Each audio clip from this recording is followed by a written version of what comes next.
In the heart of the city stood a quaint toy store, a sanctuary where joy was measured in smiles and laughter. That's where my story begins, where fate decided to play its hand.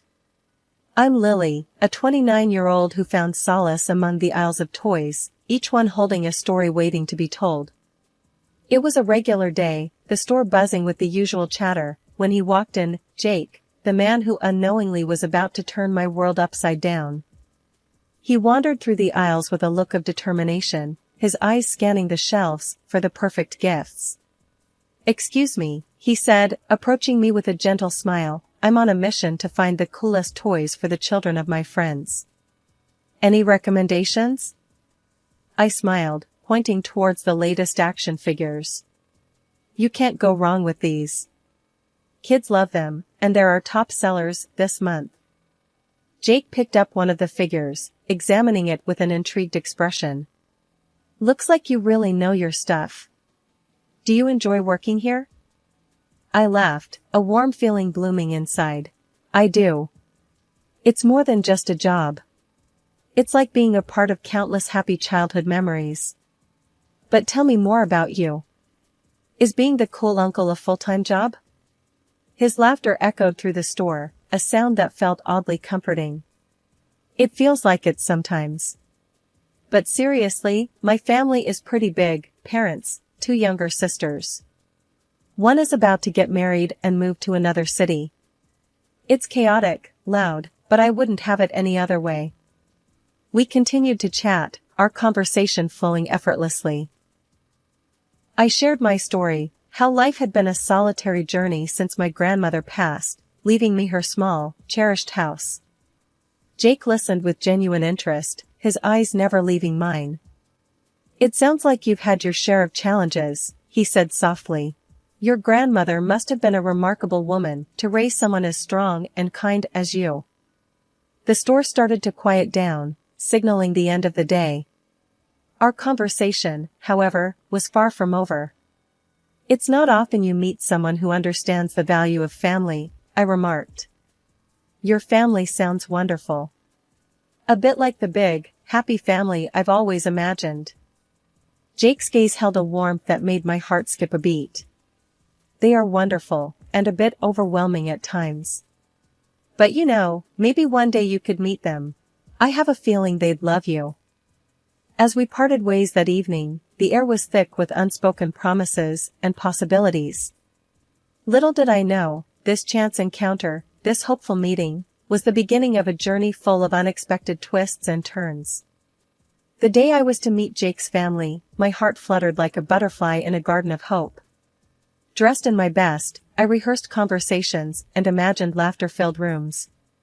Jake held my hand as we walked up to his family's apartment, his grip reassuring yet tense. "Ready to dive into the circus?" Jake joked, trying to lighten the mood. I squeezed his hand, a nervous smile on my face. "As ready as I'll ever be. Just promise me they won't throw any pies." The door swung open to reveal a bustling living room. Jake's mom, a stout woman with sharp eyes, scrutinized me from head to toe. His dad, a towering figure with a booming voice, offered a brief nod. And then there were Sarah and Megan, Jake's younger sisters, their eyes glinting with something I couldn't quite place. "Family, meet Lily. Lily, this is the crew I warned you about," Jake introduced, a hint of pride in his voice. I extended my hand, my voice barely above a whisper. "It's so nice to meet you all. I've heard so much about you." Jake's mom was the first to break the silence. "So, you're the girl who's been keeping our Jake so occupied. Tell us about yourself. Jake mentioned you work at a toy store?" I nodded, feeling their eyes on me. "Yes, I love it there. It's like being surrounded by joy every day. And, well, I was raised by my grandmother. She left me her house, and that's where Jake and I—" Sarah cut me off with a laugh that felt more like a jab. "Raised by your grandmother, huh? That explains the antique vibe you've got going on. What is this, a retro fashion statement?" The room erupted with laughter. Jake's dad chuckled. "Good one, Sarah. Lily, you'll get used to our family humor." I forced a smile, my heart sinking. This wasn't the warmth I had anticipated. It felt more like walking into a frost. Jake tried to smooth things over. Come on, guys. Let's not start the roast just yet. Lily's got a great sense of style. Right, Lily? But the damage was done. The evening dragged on, each minute heavier than the last. Sarah and Megan's remarks, veiled as jokes, felt like thorns. Jake's parents, though not as overt, had a dismissiveness that stung. And Jake, bless him, seemed caught between a rock and a hard place, his laughter forced, his glances apologetic. As we left that night, the door closing behind us felt like the end of a performance I never wanted to be a part of. Jake's hand in mine felt distant, and the family I had hoped to embrace seemed like a mirage that had vanished, leaving behind a bitter aftertaste of reality. Sorry about that, Jake murmured as we walked down the corridor. They can be a bit overwhelming. But it'll get better, I promise. I nodded, the words tasting like ash. It's fine, Jake. Maybe it's just first meeting jitters. But deep down, I knew. This was more than jitters. This was a glimpse into a world I wasn't sure I belonged in. A world where warmth was replaced by cold judgment, and acceptance was a currency I didn't possess. And as we walked back to my quiet, humble house, I couldn't help but wonder if the fairy tale I had dreamed of was just that, a dream, now slowly dissolving into the disappointing introduction of reality. The evening I walked into my home, expecting the usual quiet comfort, only to find it disrupted, remains etched in my memory. The lights were on, a sure sign someone else was there. A sense of intrusion crept over me. I dialed Jake's number, my voice trembling with unease. Jake, I think someone's in our house. The lights are on, and you're not home. His laughter on the other end jolted me. Oh, that's just Sarah. I gave her our spare key. She wanted a place to chill. I stood frozen, disbelief and anger intertwining. You gave your sister a key to our house, without asking me? Jake's tone was dismissive. Come on, Lily. She's my sister. Plus, it's not like she's a stranger. As I entered the living room, there she was, Sarah, lounging on our couch, my personal laptop open in front of her. The sight felt like a violation of my private space. Sarah, what are you doing? That's my laptop, I said, my voice firm yet controlled. She didn't even bother looking up. Relax, Lily. We're family now. I figured what's yours is mine, right? That evening, when Jake returned, I confronted him. Jake, your sister can't just barge into our house and use my things without permission. It's not right. His response was infuriating. Lily, you're overreacting. She's just using the laptop. Don't make a big deal out of it. But it is a big deal to me, Jake. It's about respect and privacy, I argued, my frustration growing. Jake just shook his head. I don't see the problem here. She's family. You need to be more accommodating.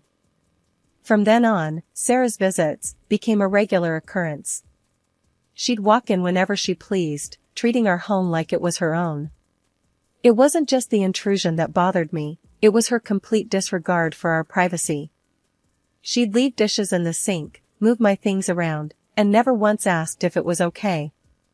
Every time I brought it up with Jake, he brushed it off. She's just comfortable here. Isn't that a good thing? Why are you so hung up on these little things? But they weren't little things to me. They were the threads of respect and boundaries being pulled apart.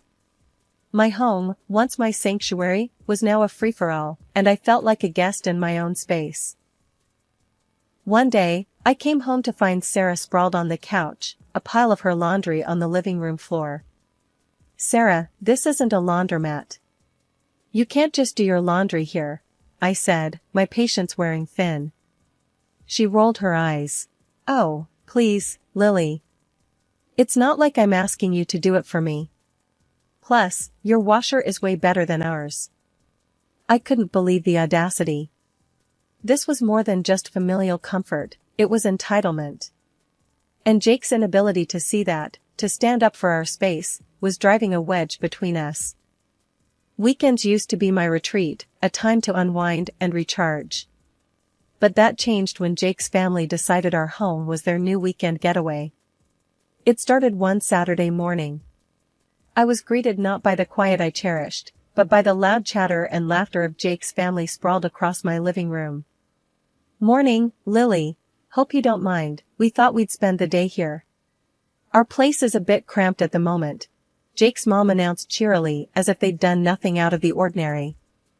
I stood there, dumbfounded, my private sanctuary turned into a public domain without my consent. Sure, I wasn't expecting visitors, but make yourselves at home," I managed to say, the words tasting bitter. Jake, who had seemingly forgotten the concept of personal space, chimed in. "Isn't it great, Lily? The more, the merrier, right?" The day dragged on, their presence an overbearing weight.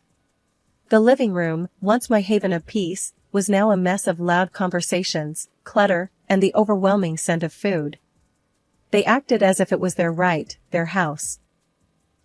As the day turned into evening, Jake's mom called out from the chaos, "Lily, dear, could you whip up something for dinner? You're such a fantastic cook, and we're all famished." The audacity of the request left me reeling. "Actually, I was planning to order in tonight," I replied, trying to mask my frustration. Jake's dad laughed, a booming sound that filled the room. "Why order when we have a chef in the house? Come on, Lily, show us what you've got." I felt trapped, my own desires and comfort overshadowed by their imposing presence. Cooking in my kitchen, I felt like a stranger, an outsider catering to the whims of uninvited guests. Later that evening, I tried to talk to Jake about it. "Jake, this isn't working for me. Your family can't just take over our home every weekend." Jake, ever the family man, just shrugged. "They're just being family, Lily. This is what families do. You're overthinking it." "But it's our home, Jake. Our space. There should be limits, boundaries," I argued, my voice a mix of plea and demand. He didn't get it, or he chose not to. "Lily, they're not doing any harm. We have the space, why not share it?" I went to bed that night with a heavy heart, the sounds of their laughter and chatter a stark reminder of how my sanctuary had been breached. My home, my rules, my peace, all invaded without a second thought. And the man I shared my life with couldn't, or wouldn't, see the lines being crossed. The once peaceful sanctuary of my home had become a battlefield, the air thick with tension and unspoken words. After countless disputes over the invasion of my privacy, I had retreated to my bedroom, the only space I foolishly thought was still mine. But even that last refuge was about to be snatched away. It was early Saturday morning, the kind of morning where the world should have been still and quiet. But tranquility was a stranger in my own home. I was jolted awake by the sound of my bedroom door being flung open. Disoriented, I blinked against the harsh light as the figures of Jake's parents loomed in the doorway. What are you doing?" My voice was barely a whisper, shock rendering me almost speechless. They didn't even flinch at my obvious discomfort. Instead, Jake's mom, with a sweep of her hand that felt like she was claiming territory, announced, "We've decided this will be our room now. It's the nicest in the house, after all."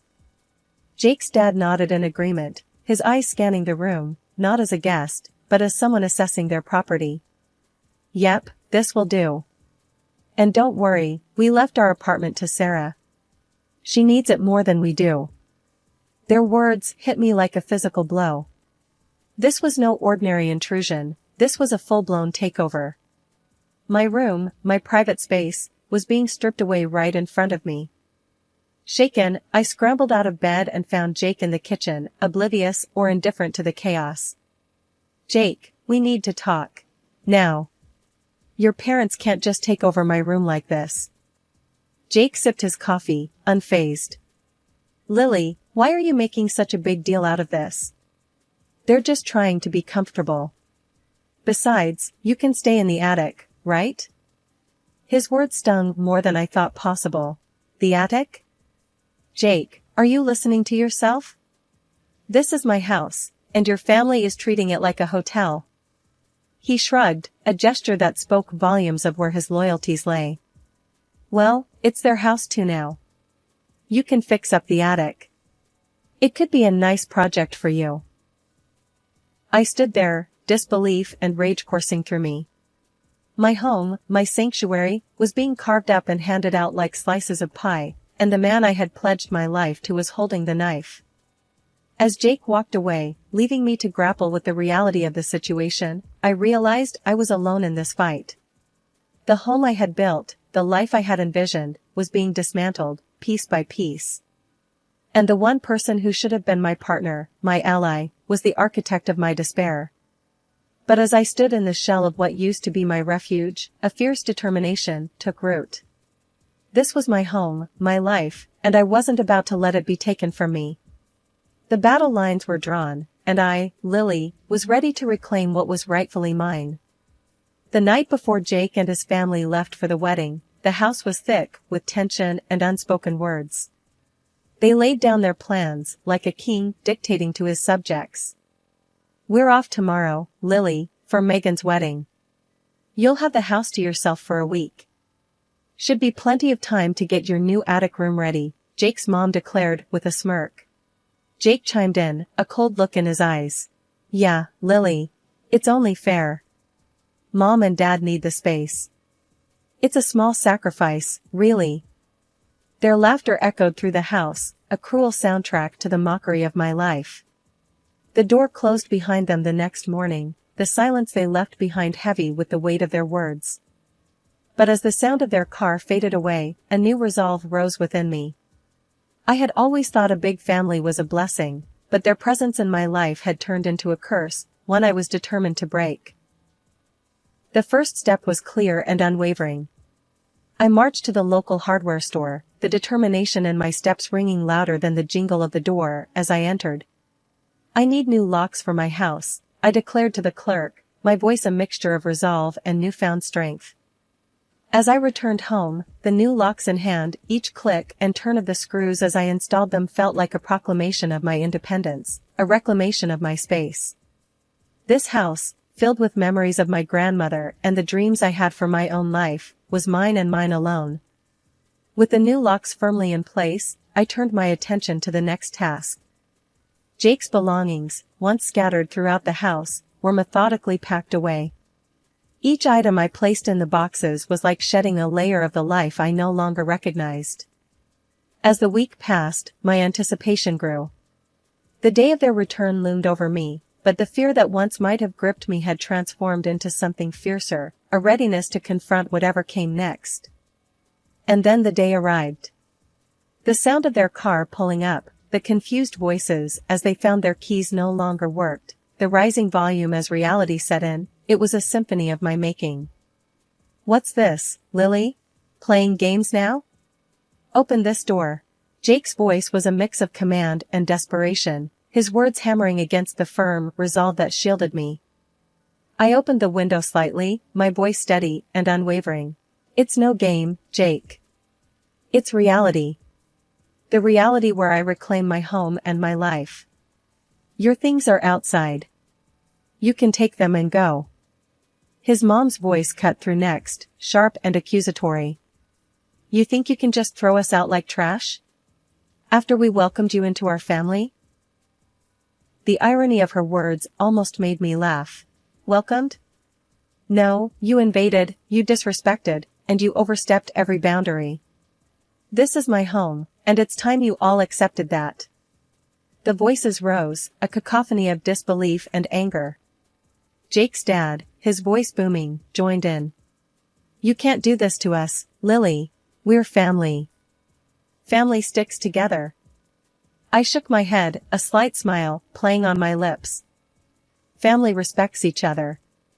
Family supports and loves, not belittles and takes over. What you call sticking together felt more like being trapped. That's not family, that's a hostage situation. Their pleas turned into threats, their threats into insults. But with each word they hurled at me, my resolve only grew stronger. I had built a fortress, not just of locks and doors, but of self-respect and dignity.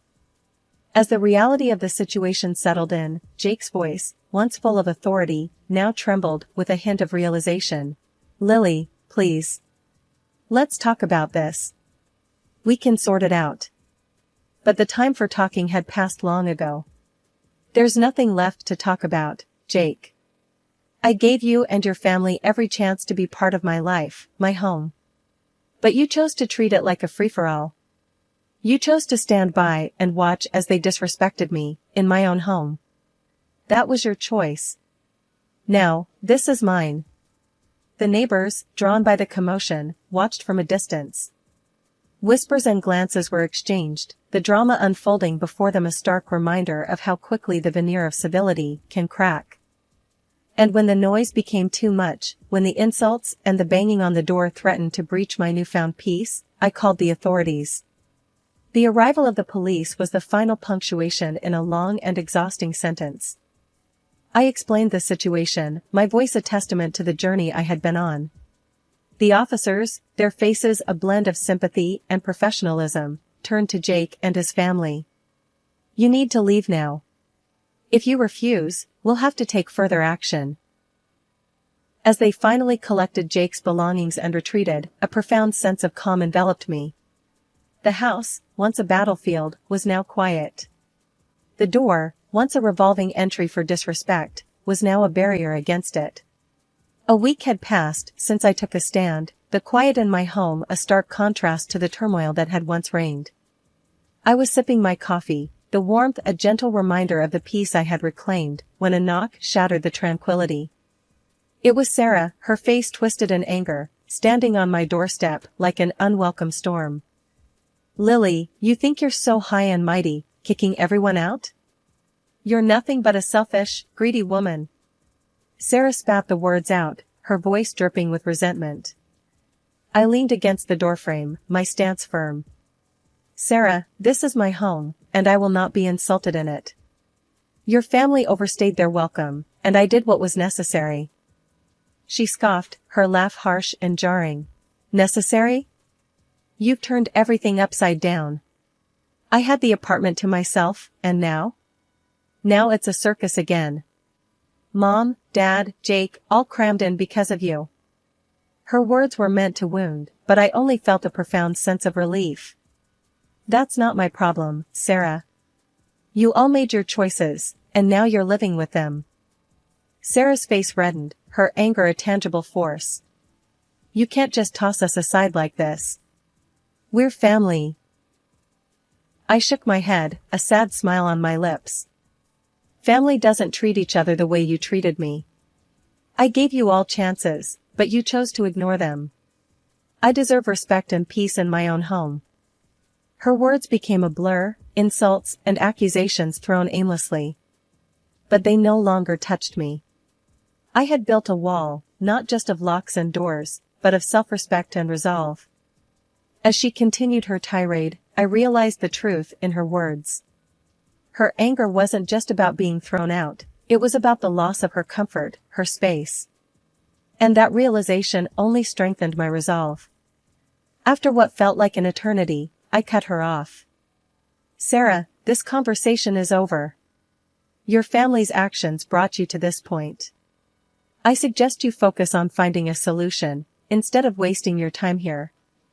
With that, I closed the door, the sound a final note to her symphony of fury. I filed for divorce, my heart heavy but certain. Jake's pleas, his family's insults, all blocked and left behind. I was free, truly free, not just from their physical presence, but from the weight of their disrespect. I started to rebuild, my home once again a sanctuary, my life my own. As days turned into weeks, the memory of them faded, like a bad dream in the morning light. My peace was hard-won, but it was mine, a testament to the strength I never knew I had. And in that peace, I found not just solace, but a profound sense of triumph. I had claimed my life back, one lock, one packed box, one signed paper at a time. And as I stood in my reclaimed space, I knew that this was just the beginning.